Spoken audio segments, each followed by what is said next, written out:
Okay guys, so today we're going to be answering the question of whether Felix can fit his entire tail inside of his ass. Now you might be wondering, why would we ask such a bold question? And to that, I've got to respond that no one else has done it before. Science is all about testing the boundaries of what is physically possible, and frankly, the benefits to humanity that answering this question would bring easily outweigh any negatives. Now, to begin with, we need to figure out exactly how big that Felix's tail actually is. Now, how we're going to go about this is by examining Felix's height, his character model, and the length of his tail in comparison to those other two. So Felix is about 5'8", and as we can see from his tail here, it almost extends down to his feet and it starts midway up his body. Now this would probably make his tail somewhere around 2 to 2.5 feet long. Alright, now that was the easy part. Now it's time for the fun part. How exactly are we going to get Felix's tail into his asshole? Now a cat's tail is made up of many small bones and is actually surprisingly flexible for what it is. Cats can put their tails in many different positions. However, self-penetrating oneself with a cat tail would be extremely difficult, if not impossible,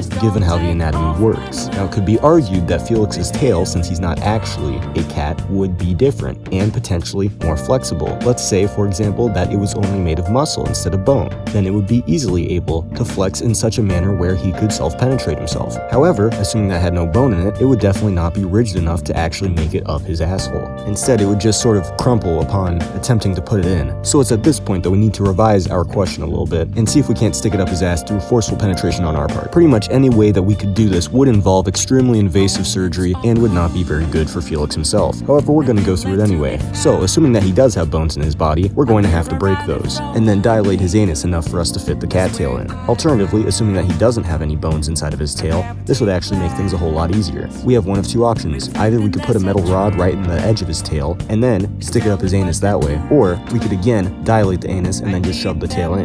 But, upon shoving the tail in, we're going to immediately run into another issue, which is that the human anus isn't anywhere near big enough to fit the entire cattail in. Well, at least that's assuming that we try and stick it in completely linearly. If we were able to completely scrunch it up and then put it in there, it actually would fit. However, by this point, Felix would have almost definitely blacked out from the pain and may in fact bleed out. So, in conclusion here, yes, it would be possible for Felix to fit his entire tail inside of his ass. However, one must ask the question of, is this humane? Is this what we want to be remembered for as humanity? And I'd have to argue that no, we should not be remembered for abusing our cat boys. We already don't have enough as it is. Instead, we should treat them with the love and respect and compassion that all of us as normal human beings expect.